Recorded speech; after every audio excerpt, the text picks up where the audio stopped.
د اسراییل او فلسطین جګړه د فلسطین تاریخ له 1999 څخه تر نن پورې د اسراییل او فلسطینیانو ترمنځ شخړه په نړۍ کې تر ټولو اوږده او تر ټولو مرګونې شخړه ده. تېرو 100 کالونو کې د فلسطینیانو استعمار، جلاوطني، پوځي اشغال او ورپسې د خودکفایۍ لپاره مبارزه کول رامنځته شوي، خو د یو ملت سره یو ځای ژوند کول ستونزمنه هڅه چې د دوی د زیانونو دردونو لامل ګڼل کېږي پای ته نه ده رسېدلې. موږ له شروع څخه تر نن ورځې پورې ټول معلومات راټول کړي. په 1999 کال کې یو فرانسوي جنرال ناپولین بوناپارت په فلسطین کې د عثماني واکمنۍ لاندې د یهودي دولت د جوړولو نظریه وړاندې کړه. په کال 1890 کې د صهیونیستانو لومړی کانګرس د سویس په باسل ښار کې ترسره شو. په کال 1896 کې ژورنالیست تودر هرزل د ډیر جوټناستات په نوم یو کتاب خپور کړ چې مطلب یې یهودي دولت و. په دې کتاب کې په کانګرس کې مختلفو نظریاتو بحث وشو. هرزل یو یهودي و چې په وینا کې اوسېده. هغه د یهودیانو لپاره د خپل دولت ته جوړولو غوښتنه وکړه او دا مفکوره په ځانګړې توګه په اروپا کې د یهود ضد فکرو لپاره یو پرمختګ و. یعنی هغه دښمني چې اروپا کې د یهودیانو په مقابل کې موجوده و د هغه له منځه وړلو باندې کار کولو. د غونډې په پای کې د برسیل پروګرام ولوستل شو. په دغه سند کې په فلسطین کې د یهودیانو وطن د رامنځته کېدو او دغه هدف ته د رسېدو لپاره د سیونیست یعنی یهودیانو نړیوال سازمان د فعالیدو په اړه نظر پیدا شو. په 1899 څخه د مخه ډیر لږ سیونیست یعنی د یهودیانو کډوال لا د مخه دې سیمې ته رسېدلي وو. په 1903 کې د دوی شمېر 15,000 ته ورسېد. ډېر د ختیځ اروپا څخه راغلي وو. دوی شاوخوا 9 میلیون غرب اوسېدونکو سره یوځای ژوند کول. په هغه وخت کې فلسطین د عثماني امپراتورۍ برخه وه. په 1904 او په 1914 کلونو ترمنځ د مهاجرونو دویمه مسابقه د یهودیانو چې شمېر یې 40,000 راورسېده فلسطین خاورې ته. د لومړۍ نړیوالې جګړې پر مهال فلسطین او شاوخوا سیمې د عثماني خلافت تر واکمنۍ لاندې وي. دغه حالت تر هغه وخته پورې دوام وکړ چې د انګلستان په ملاتړ غرب ځواکونو عثماني واکمنۍ ته د پای ټکی کېښود. برتانیا په 1918 کال کې د جګړې په پای کې دغه سیمه ونیوله. 1920 کال د اپریل په 25 نیټه د ملتونو د پریکړې لیک سره سم برتانیا ته د سیمې د میراث واک ورکړل شو. بدلون لپاره په دې موده کې 3 ژمنې وشوې. په 1914 کې په مصر کې د برتانوي ادارې سر هنري مکمون د عثماني امپراتورۍ په غربو هیوادونو کې عربانو ته د خپلواکۍ ژمنه ورکړه. د سایت پیکوټ تړون چې په پټه توګه د فاتحو هیوادونو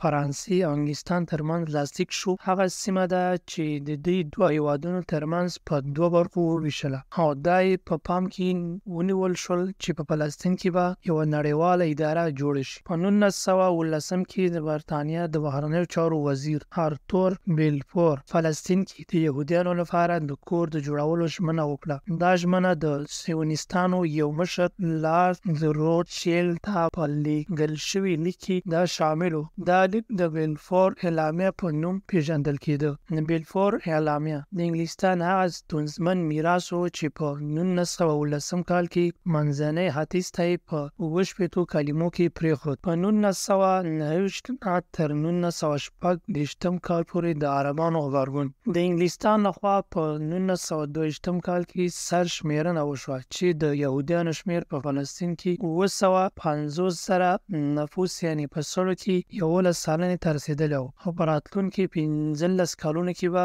300,000 نور یهودیان هم دې خاورې ته راشي. سیونیستانو او عربو ترمنځ دښمني په 1929 کال کې په اګست میاشت کې په خونړیو نښتو واوښته. په دغه نښتو کې 130 یهودیان د فلسطینیانو لخوا ووژل شول. ورته وخت کې برتانوي پولیسو هم 110 فلسطینیان ووژل. د عربو غبرګون په 1918 کال کې پراخ او عمومي احتساب سره په مدني نافرمانۍ بدل شو. تر هغه وخته پورې د سیونیستي سازمان هارګون ځای لیومي د فلسطین او هغه څه چې اوس اردن دی د آزادولو لپاره فلسطین او برتانوي اهدافو په وړاندې بریدونه تنظیم کړل. په 1929 کال د جولای په میاشت کې په انګلستان کې یو شاهي کمیسیون چې مشري د هند د بهرنیو چارو پخواني وزیر لارډ پیل په غاړه وه وړاندیز وکړ چې دغه سیمه باید د یهودو عربي هیوادونو ترمنځ وویشل شي. یهودي دولت باید د برتانیا لخوا وټاکل شي، د فلسطین دریمه برخه ورکړل شي او د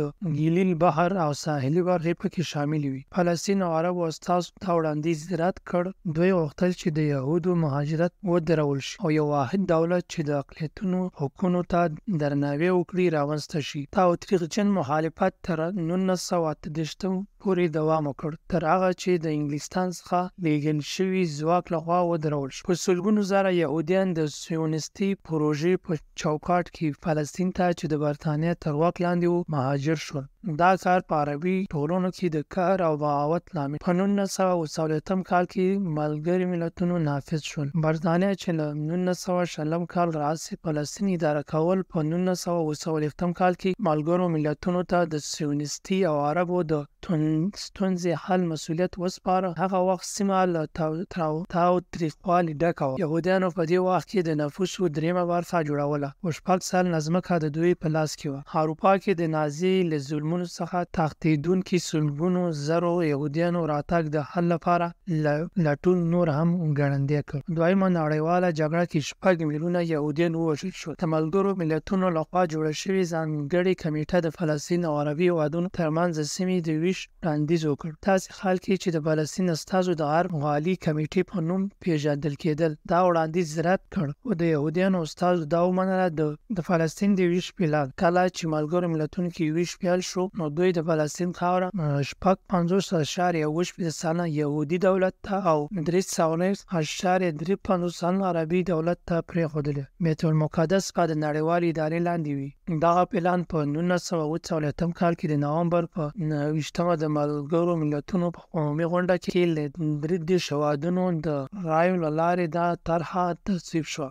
14 هیوادونو ونه منله، خلاف یې رایه ورکړه او 10 هیوادونو برخه پکې وانخیسته. هغه پلان چې فلسطینیانو رد کړی و هیڅکله عملي نه شو. برتانیا د 1948 کال د مې 15 نیټه په فلسطین کې د واک پای ته رسولو اراده اعلان کړه او تر دې نیټې مخکې جګړه پیل شوه. د برتانیا خلکو په فلسطین کې د خپلو پوځیانو د وژل کېدو له امله د برتانیا له شتون سره مخالفت پیل کړ. برسېره پردي برتانویان د متحده ایالاتونو د فشار په اړه اوسه، ځکه امریکا غوښتل چې نور یهودیان دي کډوال هم ومني. دا له صهیونیزم سره د امریکا د ملاتړ د زیاتوالو نښه. دواړو عربو او یهودي اړخونو خپل ځواکونه د راتلونکي جګړې لپاره راټول کړي وو. د عربو کلي د یهودي مایشو لخوا تنظیم شوي وو. د پاکولو عملیات د سپتمبر په 1948 کې پیل شو.